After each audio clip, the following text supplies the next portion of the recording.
बिस्मिल्लाहिर्रहमानिर्रहीम, अस्सलाम वालेकुम। प्रोग्राम न्यूज़ वन स्पेशल में मैं हूं जवाद कमाल। कैप्टन रिटायर्ड सफदर की गिरफ्तारी के बाद उठने वाला तूफान थम ना सका है और अब खबर यह है कि आईजी सिंध मुश्ताक महर, एडिशनल आईजी, 2 एडिशनल आईजी, इसके अलावा मुतादिद एसएसपीज और 25 डीआईजीज जो हैं उन्होंने छुट्टियों पर जाने की दरख्वास्त दे दी और काम छोड़ दिया है। ये कहा है कि इज़्ज़त नफ्स का मामला हो गया है। तहफ़्फ़ुज़ात का इजहार किया कैप्टन सफदर की गिरफ्तारी के हवाले से। बिलावल भुट्टो जरदारी अब से कुछ देर पहले आईजी सिंध मुश्ताक महर के घर पहुंचे और उन्होंने ट्वीट में कहा कि मैं सिंध पुलिस के साथ हूं। और गिरफ्तारी का जो मामला है कैप्टन रिटायर्ड सफदर की, उस हवाले से बिलावल भुट्टो जरदारी ने प्रेस कॉन्फ्रेंस भी की।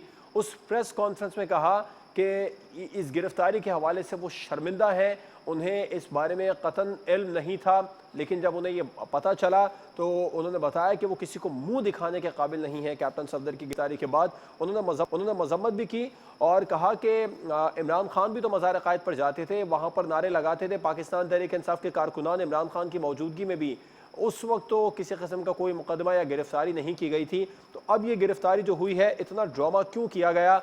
आईजी के घर का घेराव करने वाले कौन थे? ये सवाल बिलावल भुट्टो जरदारी कर रहे हैं। और आईजी सिंध से जब इस बारे में पूछने की कोशिश की गई मुतादिद साफ़ियों की जानिब से, उन्होंने किसी किस्म की कोई वजाहत नहीं दी कि उनके घर का घेराव करने वाले लोग कौन थे, किसका दबाव था कैप्टन सफदर को गिरफ्तार करने के हवाले से। बहरहाल अब मुश्ताक महर छुट्टियों पर चले गए हैं और बहुत सारे सवालों में एक सवाल ये भी है कि क्या वाकई कैप्टन सफदर की गिरफ्तारी के हवाले से सिंध हुकूमत नाइल्म थी? ये एक बड़ा और अहम सवाल है, क्योंकि इस सवाल के पीछे पाकिस्तान डेमोक्रेटिक मूवमेंट का मुस्तकबिल छुपा है। Army chief general Qamar Javed Bajwa ने तमाम तर सूरत हाल के बाद इसका नोटिस लिया और कोर कमांडर कराची को बाकायदा तौर पर उन्होंने अहकामात जारी किए हैं कि वो इस मामले की तफ्तीश करें और रिपोर्ट आर्मी चीफ को पेश की जाए। ये तमाम तर मामले पर अब army chief general Qamar Javed Bajwa ने भी नजर रख ली है। कैप्टन सफदर की गिरफ्तारी के बाद यह भी सवाल पैदा होता है कि क्या वाकई पीडीएम में दरार पड़ चुकी है? बहरहाल मरियम नवाज साहिबा ने इस सारे मामले पर ट्वीट किया, सिंध पुलिस को उन्होंने सलाम पेश किया है और अब पीडीएम इत्तेहाद पर प्रोग्राम के अगले हिस्से में बात करेंगे कि यह कब तक जारी रहेगा, क्योंकि जो इदारों के खिलाफ अपोजिशन जमातों का बयानिया है वो काफ़ी ज़्यादा इस तहरीक में सख्त लग रहा है। तो ये जो बयानिया है इस तहरीक को कमज़ोर कर रहा है या तहरीक को मजबूत कर रहा है, और इस बयानिए के साथ अपोजिशन की ये तहरीक कब तक चल सकेगी? हुकूमत ने क्या वाकई में ये हतमी फैसला कर लिया कि अब अपोजिशन को जलसों के लिए इतना ज़्यादा फ्री हैंड नहीं देना? क्योंकि कोयटा जलसे के बाद शेख रशीद साहब ने भी इस बात का दिया था कि हुकूमत कुछ ना कुछ करेगी। वो हुकूमत क्या करेगी और ये जो इदारों के हवाले से अपोजिशन का बयानिया है इसको कितना ज़्यादा कंटिन्यू अपोजिशन रख सकेगी? प्रोग्राम के आखिरी हिस्से में बात करेंगे एक बार फिर महंगाई और ज़ख़ीरा दोज़ों के खिलाफ वज़ीर आज़म पाकिस्तान इमरान खान ने 2 टोक अल्फाज में ये कह दिया कि किसी किस्म की कोई रियायत नहीं बरती जाएगी। उन्होंने टाइगर फोर्स को हिदायत जारी की है कि वो निशानदेही करें और फिर ज़िला इंतज़ामिया को कहा है कि टाइगर फोर्स की निशानदेही पर ज़ख़ीरा अंदोज़ों के खिलाफ कार्रवाई की जाए। क्या हुकूमत वाकई में महंगाई पर काबू पाने में कामयाब हो जाएगी? एक ब्रेक के बाद इस पर तफसीलन बात करेंगे और ब्रेक के बाद ही मैं अपने मेहमानों का भी आपसे तारुफ करूँ।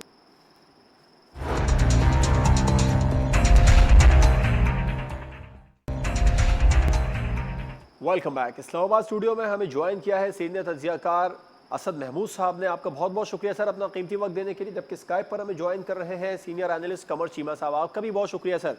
असद महमूद साहब, ये सिंध पुलिस के जो अफसरान हैं तो अचानक से छुट्टियों पर जाने का फैसला कर लिया, मामला है क्या? बिस्मिल्लाहिर्रहमानिर्रहीम। मैं समझता हूँ कि बड़े भोलपन में आपने ये सवाल किया कि मामला है क्या। Naturally the entire country knows, अच्छा जी चलो कि मामला है क्या। यह मामला शुरू कहाँ से हुआ था? इस मामले को आज के किस्से के साथ जोड़ने से पहले ये देखें ना कि ओके जी, सफदर अवान है दवन, जिसकी वजह से सारा ये कज़िया एक लिहाज से खड़ा हुआ। जंगला क्रॉस करके कायदे आज़म की बिल्कुल आप कह लें कि कब्र के साथ दुआ पड़ी और फिर जो आपने नारेबाजी होते हुए देखी। ठीक है, बहुत सारे लोग कहते हैं कि दूसरी पॉलिटिकल पार्टीज़ हैं वो भी सारा कुछ करती रही हैं, लेकिन कम अज़ कम वो मैं समझता हूँ कि उस कब्र के अहाते के बिल्कुल अंदर रह के तो इस तरह की कभी आपने नारेबाजी तो एक लिहाज से नहीं देखी वो थी। तो कह रहे हैं कि और हर जो साल वहाँ 18 के अक्टूबर को ये कवानीन हैं, करूंगा, हर साल 18 अक्टूबर को जाऊंगा और ये करूंगा, ये नारा लगाऊंगा हाँ, मादर मिलत जिंदाबाद का। वो देखिए ना, अब मैं इसकी तो एग्जांपल मैं ऐसे दूंगा कि आप ना पाकिस्तान के अंदर दो दामाद, आप मैं थोड़ी सी एग्जांपल देना चाहूँगा आज के, क्योंकि सोशल मीडिया का ये भी बड़ा एक ट्रेंड चल रहा है। एक आसिफ जरदारी हैं और दूसरा ये सफदर अवान की आप बात कर लें। आई डोंट वांट कि मैं उसको कहूँ जी कि कैप्टन है, बिकॉज अगर फौज के अंदर इस तरह की तरबियत किसी को नहीं दी जाती, किसी कैडेट को, किसी लेफ्टिनेंट को या कैप्टन को, कि इस तरह की लैंग्वेज वो इस्तेमाल करे, आर फॉर दैट मैटर कि जिस मदर आर्म के अंदर उसने सर्व किया हो और उसके बारे में जिस इस तरह की बातें करता, आई वुड सिंपली से, सो आई सिंपली से ही इज सफदर अवान। दोनों के अंदर कंपैरिजन देखें, दोनों की जहानत को देखें। आप आसिफ जरदारी को देखें, वजीर आजम बनाए, खुद सदर इस मुल्क के रह कर गए, और दूसरी तरफ अगर आप सफदर अवान को देखें तो कभी आप उसको ड्राइवर को रोल में देखते हैं, कभी किसी चीज़ के अंदर देखते हैं, कभी नारे लगाते हुए। एक ऐसे होता है, एक ऑर्डिनरी, एक सब स्टैंडर्ड आदमी, हकीकत में ये उस तरह का है। और मैं आई एम रियली सरप्राइज, ये शख्स कैसे एक लिहाज से मैं तो कहूँगा कि फ़ौज के अंदर भी एक लिहाज से सिलेक्ट हो गया था। आगे हम चलते हैं। आपने कहा जी कि ये पुलिस का ये क्या सारा का सारा सिलसिला है। देखिए, चाहे आप रेंजर्स की बात करते हैं या पुलिस की, सिंध पुलिस की, या पूरी पुलिस की बात करें या फिर आर्मी की बात करें, these are the uniform organisations. ये एक दूसरे के साथ हैंड इन ग्लव काम करते हैं। अगर जो भी सिलसिला अब फर्ज करें हुआ, और सिंध पुलिस को जो उनके टॉप हराइकी है, जो सीनियर ऑफिसर्स हैं, आरपीओ की बात करें, डीआईजी की आप बात करते हैं, एसएसपी की बात करें, हाँ जी के शुनीत तो यही है कि जी हाँ, मुश्ताक महर साहब को ओके जी किसी चीज़ का रंज है या कोई ज्यादती वाली जैसे बात हुई है, तो मेरा ख्याल है उसका जिस कदर सूरत के साथ एक प्रॉम्प्ट, एक तो मैं यहाँ पर अप्रिशिएट करना चाहूँगा सिंध गवर्नमेंट को, स्पेशली मैं समझता हूँ कि मुझे बिलावल भुट्टो जरदारी को अप्रिशिएट करना चाहिए। उन्होंने अपने जो तहफ़्फ़ुज़ात थे, स्टेट बिल्कुल सबके सामने एक लिहाज से लेकर आए, अपने पुलिस फोर्स के साथ उन्होंने अपने आप को अलाइन किया। राइट। जो उनकी एक लिहाज से उनकी हार्ड फीलिंग्स थी, उनके साथ वो खड़े हुए, और उसी के साथ मैं समझता हूँ कि जिस तरीके से हमारे अपने सिपा सलार जनरल बाजवा को जिस तरीके से आपने नोटिस लेते हुए देखा, कमांडर 5 कोर से कहा कि जी इमीडिएटली इस सारी चीज़ को इन्वेस्टिगेट करें और बताएं कि सारे का सारा सिलसिला है क्या। और उसी के साथ फिर जब उन्होंने टेलीफोन किया बिलावल भुट्टो जरदारी को, और जब दोनों के आपस के अंदर ये बातचीत हुई, तो आई कैन मेक आउट कि हाँ, ये आप दिन से या फिर शाम से स्पेशली आप ऐसा लगता था कि जैसे हमारा जो मीडिया है, स्पेशली मेन स्ट्रीम मीडिया की मैं बात करूं या सोशल मीडिया की, वो ऐसा लगता था बस पांचों घी में सर कढ़ाई में चला गया। भी ऐसा सब्जेक्ट मिल गया है कि जो यहाँ पर इंटेलेक्चुअल्स बैठे हुए थे, एंकर्स बैठे हुए थे, सर गेस्ट मीडिया को बैठे हुए थे, मीडिया का बजाय काम तो इसके कि कवरेज नहीं नहीं करना है। अगर मेरी कहीं सुन पर लीजिएगा मॉब नवाज भाई, इकट्ठा होगा, लोग आएंगे, पॉलिटिशियंस जहां पर जाएंगे, मीडिया तो उसकी कवरेज करेगा। पाकिस्तान तहरीक इंसाफ के चेयरमैन मैं वजीर किसी और आजम इमरान खान नहीं की नहीं भी तो नहीं नहीं नहीं कवरेज मैं होती किसी रही और है। एंगल से बात कर रहा हूँ। अभी देखे ना, इसकी तो डिटेल इन्वेस्टिगेशन होनी है, फिर सारी चीजें राइट। एक लिहाज से सामने आएंगी, then we would be able to say कि हाँ, कौन ठीक था, कौन गलत है, किससे कैसे गलती हुई। अब हम कहते जी भी कि ठीक और रेंजर्स गलत ने का घेराव फैसला कर करने के लिया। लिए तो आपका तजिया ले रहे हैं ना। चीमा साहब, आप मामले को किस तरह देख रहे हैं? कौन लोग थे, आप क्या समझते हैं, जिन्होंने आईजी के घर का घेराव किया था? ये सवाल तो बिलावल ने भी आज किया। देखिए, इसमें जवाद साहब की बात को समझने की जरूरत है।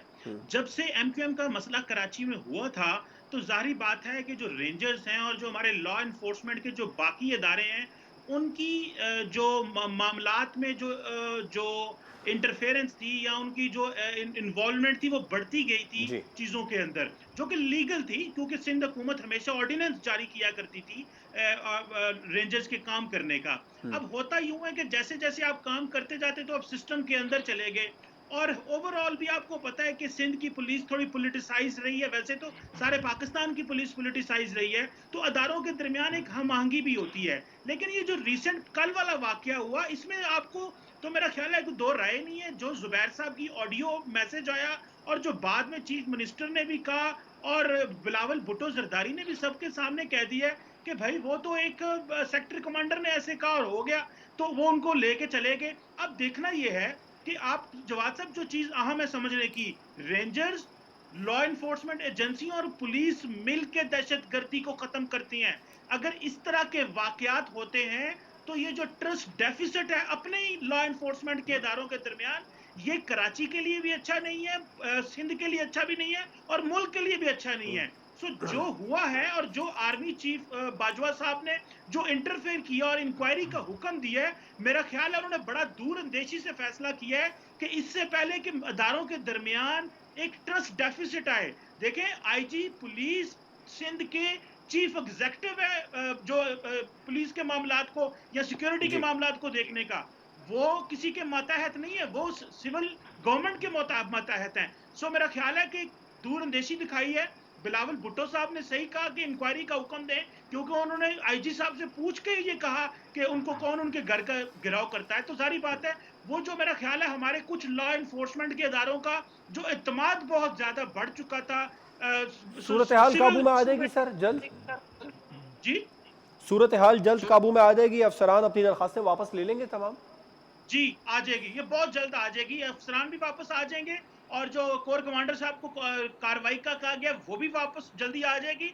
और देखिएगा, जिस तरह देखने में आ रहा है कि बिलावल साहब की और आर्मी चीफ की मुलाकात फोन पे बात भी हुई है, ये मामलात आपको अगले 24-36 घंटे में बिल्कुल ठीक हो जाएंगे इंशाल्लाह। ठीक। अच्छा, असद महमूद साहब, मैं चीमा साहब आपसे भी सवाल करना चाहूँगा, पहले असद महमूद साहब से इसका जवाब लेता हूँ। क्या वाकई सिंध हुकूमत कैप्टन सफदर की गिरफ्तारी से लाइल्म थी? नहीं, बिल्कुल ऐसा नहीं हो सकता। डेफिनेटली दे वर इन्फॉर्म्ड और बिल्कुल दे वर इन पिक्चर। मैं एक चीज़ आपसे ये ज़रूर कहूँ, हाँ, उनके ऊपर थोड़ा सा ये तो था जी कि ठीक है, बाहर से लोग आए हुए हैं, उनके मेहमान हैं। वुज़रा ने सिंध हुकूमत के और तमाम ही जो नुमाइंदगान थे वो सब इस बात से लाइल्म रहे, किसी ने भी इस बात की तस्दीक नहीं की कि उनके इल्म में था। बल्कि बिलावल तो कह रहे हैं कि उनकी वो किसी को मुंह दिखाने के काबिल नहीं रहे हैं कैप्टन सफदर की गिरफ्तारी के हवाले से। नहीं, मैं इस पे मेरा ख्याल है यहाँ पे मैं बिलावल जरदारी से जो है थोड़ा सा एक लिहाज से मैं मुत्तफिक नहीं हूँगा, क्योंकि मेरा ख्याल है इससे पहले अगर आप देखें, ठीक है, मुश्ताक महर के साथ अगर, क्योंकि जब इंक्वायरी रिपोर्ट आएगी सारे फैक्ट्स और फिगर सामने आ जाएंगे, कौन कसूरवार है कौन नहीं, फिर तो yes we will be in a much better position to comment कि हाँ क्या करना चाहिए। मैं एक चीज़ पे तो आई एम एब्सोल्युटली श्योर कि अगर किसी तरह से, मैं समझता हूँ कि अगर ओके आपके जो अस्करी इदारों की तरफ से अगर खुदा न खासा कोई गलती हुई है, तो मेरा ख्याल है कमर जावेद बाजवा किसी सूरत के ऊपर कंप्रोमाइज़ तो क्या करेंगे। मेरा ख्याल है that man is going to go for a very big jump. बिल्कुल इसके अंदर मैं समझता हूँ कि मुझे किसी तरह का कोई इबाम भी नहीं है। और उसी के साथ डिसिप्लिन के ऊपर तो आप नहीं कंप्रोमाइज़ कर सकते। अब अगली बात आप ये कहते हैं जी कि हाँ अच्छा, ये बिलावल जरदारी की जैसे आपने बात की, ये कैसे हो सकता है? सिंध पुलिस के अंदर छोटी से लेके बड़ी जितनी भी असाइनमेंट अपॉइंटमेंट्स होती हैं वो चीफ मिनिस्टर की नॉलेज में होती हैं। एक एक लम्हे की खबर एक लिहाज से उनको होती है। हाउ वन कैन से जी कि नहीं, उनको किसी तरीके से ये उनके वुज़रा कहते हैं कि दे वर नॉट इन पिक्चर, मैं तो यहाँ तक भी कहने को तैयार हूँ ये बिल्कुल उनकी नॉलेज के अंदर था। तो नॉलेज में देखिए था। ठीक है, ये जो चीमा साहब, ये आप जो समझते हैं सामने चीज़ें सारी सिंध आई। हुकूमत के इल्म में था सब कुछ कैप्टन सफदर की गिरफ्तारी से पहले? देखिए, मेरा ख्याल है कि हुकूमत को जो सिविल गवर्नमेंट है, जो चीफ मिनिस्टर देखिए, है, मैं दोनों मेहमानों के लिए एक सवाल रखता हूं। खबर यह है कि बिलावल साहब कोयटा वाले जलसे में शिरकत नहीं कर रहे हैं। वजह ये बताई, खबर है ये खबर, वजह ये बताई जा रही है कि वो गिलगित बल्तिस्तान में इलेक्शन कैंपेन में जाएंगे। अभी इसकी तस्दीक नहीं आई है। तो इस तमाम तर सूरत हाल को सामने रखते हुए आप क्या तज्जिया करेंगे चीमा साहब, ये कैप्टन देखिए सफदर की मैं गिरफ्तारी के समझता हूं हवाले से ही? मैं समझता हूं हाँ, कि क्या क्या हम सर मुझे कहने वो दीजिए, क्या चीफ हम कह सकते हैं वेल प्लेड जरदारी साहब? देखिए, मैं यस, समझता हूं कि वेल प्लेड। चीफ मिनिस्टर को आईजी नहीं बताना था।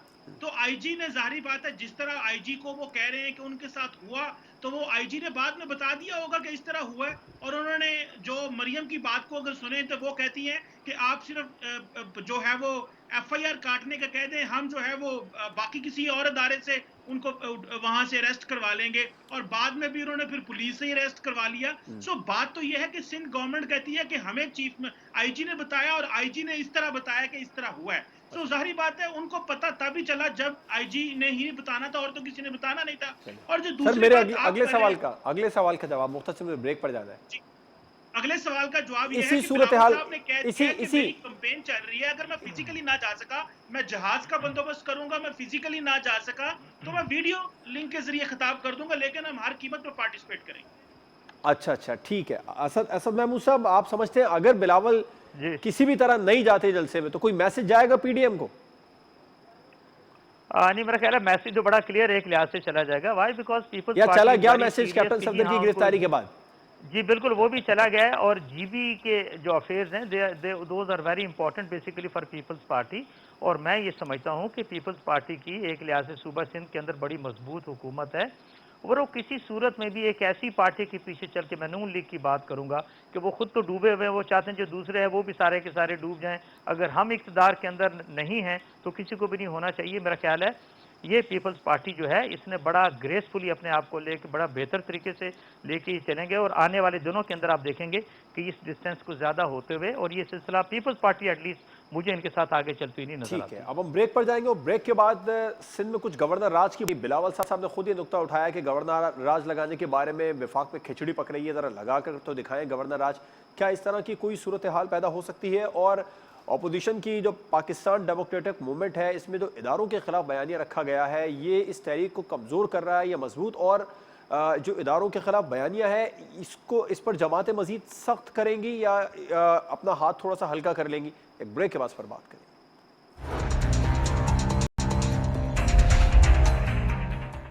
Welcome back. असद महमूद साहब, इदारों के खिलाफ जो अपोजिशन तहरीक का बयानिया है ये इसे कमज़ोर कर रहा है या मज़ीद मजबूत बना रहा है? मेरा ख्याल है कि ये जिस तरह का बयानिया इस पीडीएम ने लेके चला और स्पेशली आप ये कह सकते हैं कि सजा याफ्ता शख्स जो है नवाज शरीफ और उसकी बेटी ने एक लिहाज से शुरू किया। मैं समझता हूँ कि मौलाना फजलुर रहमान साहब भी कोई हल्का हाथ नहीं रख रहे सर।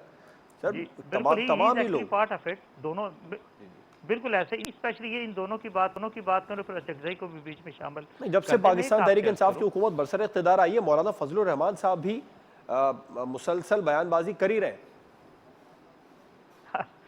वो भी कर रहे हैं और मेरा ख्याल है इसी उनके बयान ज्यादा सख्त है सर। पीटी हाँ, आई एग्री। मैं जो आपसे अर्ज करना चाहता हूँ, देखिए पाकिस्तान 22 करोड़ आबादी का मुल्क है। किसी भी पाकिस्तानी से पूछें वो अपने आप को बड़ा स्ट्रांग फील करता है। वाई? बिकॉज एक तो 6.5 लाख फौज आपका एटॉमिक और फिर जो मिसाइल प्रोग्राम है उससे वो अपनी फोर्स लेकर आता है। एंड यू ट्रस्ट मी, ये जो कुछ भी करना चाह रहे हैं, फजलुर रहमान का नाम लें, अचकज़ई का लें, मरियम सफदर का ले लें या फिर इवन ओके सजा याफ्ता नवाज शरीफ का ले लें, ये मेरा ख्याल है इतने बुरे तरीके से पूरे पाकिस्तानियों के नज़रों में एक्सपोज हुए हैं। You go out and ask the people कि जी आप इनको किस तरीके से लेते हैं। तो और एक आम आदमी जो समझता है, जो अपनी फौज के साथ एक लिहाज से जुड़ा, वो दिस एज कि ये तो दुश्मन का जो नैरेटिव है वो एक्चुअली पाकिस्तान में एक लिहाज से लेकर आ रहे हैं। और आप ये देखें कि जब इनके जलसे जिस तरीके से होते हैं, उनकी कवरेज, उनकी बैकिंग जो आप इंडियन टीवी के ऊपर देखते हैं, कमर चीमा साहब से भी पहले पूछ लीजिएगा जिस तरह की कवरेज इनको वहाँ पर मिलती है। Y to so? बिकॉज हमने तो कभी अपने मेन स्ट्रीम मीडिया के ऊपर, चाहे वो किसी का भी जलसा हो, नरेंद्र मोदी का हो या राहुल गांधी का, आपने तो यहाँ किसी तरह की कवरेज पाकिस्तान के अंदर नहीं देखी।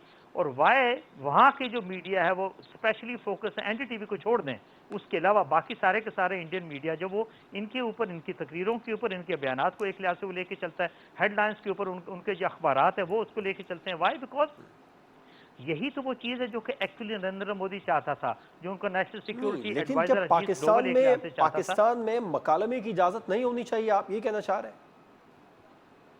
मुझे एक चीज ये बता दें कि जब तक ये पावर के अंदर मौजूद थे तब तक तो उन्होंने अवाम के लिए कोई काम किया कोई नहीं, तब तक तो उन्होंने किसी तरह का मुकालमा किया कोई नहीं, तब तो उन्होंने किसी तरह के रिफॉर्म्स नहीं लेकर आए ना। ओके, मैं कहूँगा पीपल्स पार्टी वाले भी और फिर नून लीग वाले भी। And the moment Noon league went out of the power, और जब उनको पता चला जी कि अब तो सारा हिसाब किताब देना पड़ेगा, जो पाकिस्तान को हमने लूटा है उस दौलत को भी हमें वापस करना पड़ेगा, तो उनको सब याद आ गया और उन्होंने आवाम को रख दिया सामने कि नहीं जी वो आवाम के साथ तो बड़ी ज्यादती हो रही है। आम आदमी से पूछ लें, हाँ महंगाई का मे भी सर्टली एक वो असर है, वो आप अगले सेगमेंट में जाके डिस्कस करेंगे। लेकिन इसके बावजूद मैं आपसे ये कहूँ, एक आम आदमी को, एक आम पाकिस्तानी को किसी तरह का कोई इशू बिल्कुल भी किसी तरह का नहीं है। और मैं आपसे बताऊं, आने वाले दिनों के अंदर जो आपने पहले भी सवाल पूछा था, कराची का, गुजरांवाला का जलसा अवाम का जम्मे गफीर था, आप कह रहे हैं अवाम को कोई कंसर्न नहीं है इन मामला से?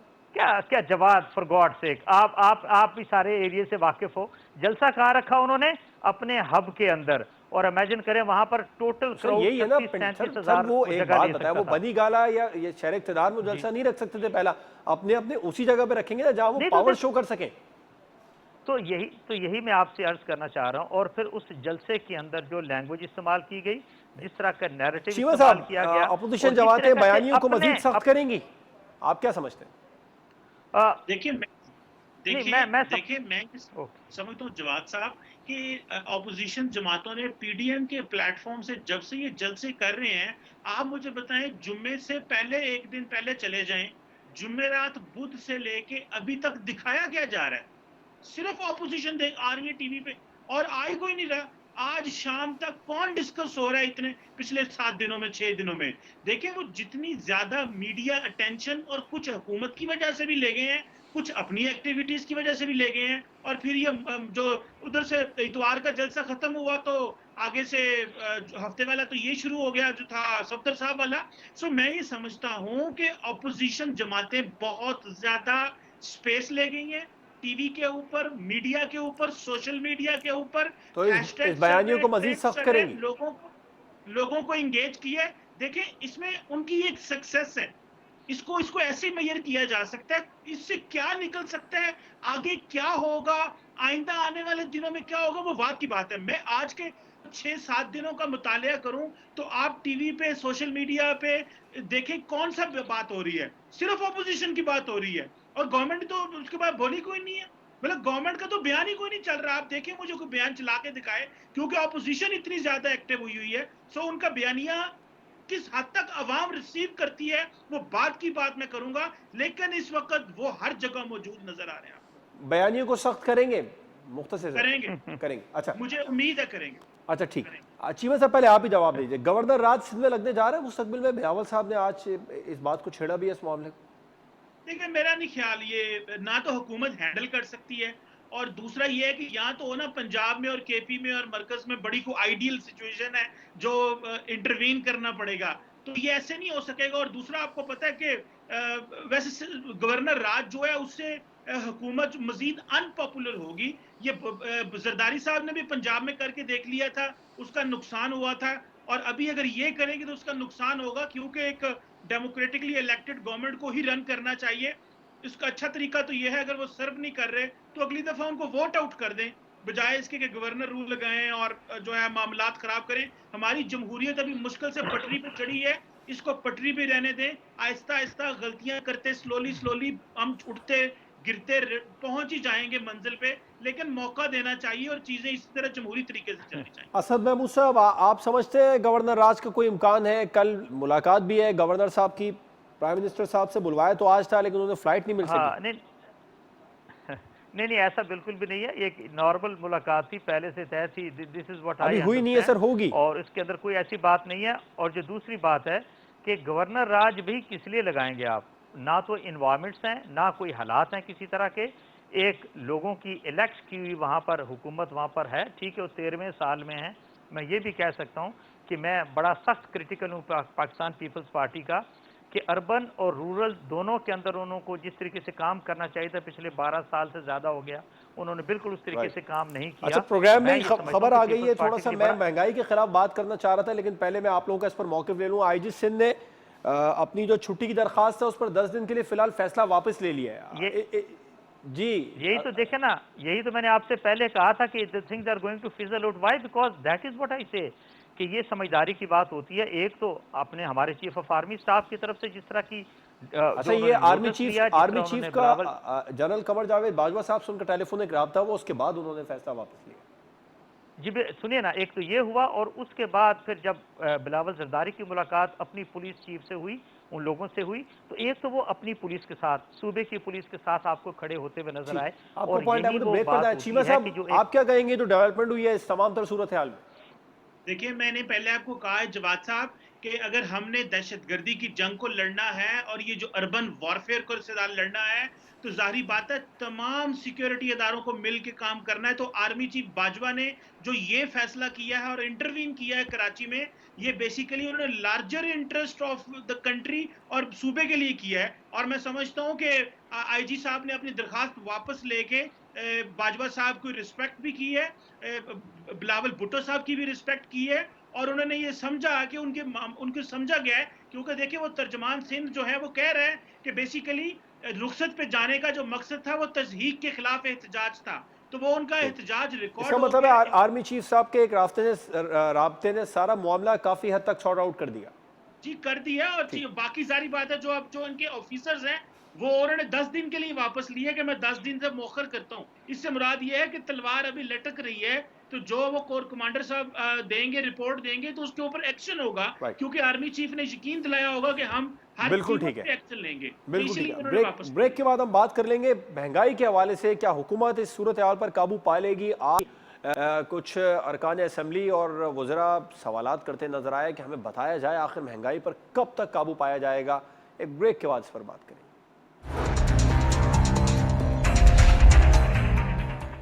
Welcome back. वज़ीर आज़म पाकिस्तान इमरान खान की ज़ेर सदारत महंगाई कंट्रोल करने से मुताल्लिक़ इजलास हुआ है। टाइगर फोर्स को वज़ीर आज़म ने कहा है कि वो निशानदही करे ज़ख़ीरा अंदोज़ों की, और फिर मुताल्लिक़ा कमिश्नर्स इस पर कार्रवाई करें, ज़िला इंतज़ामिया इस पर कार्रवाई करे। असद महमूद साहब, हुकूमत जल्द महंगाई पर काबू पा लेगी? क्योंकि अपोजिशन की जो तहरीक है, जितना हुकूमत पर प्रेशर है और अवाम हकीकत में परेशान है, तो फौरी तौर पर हंगामी बुनियादों पर इकदाम करना होंगे।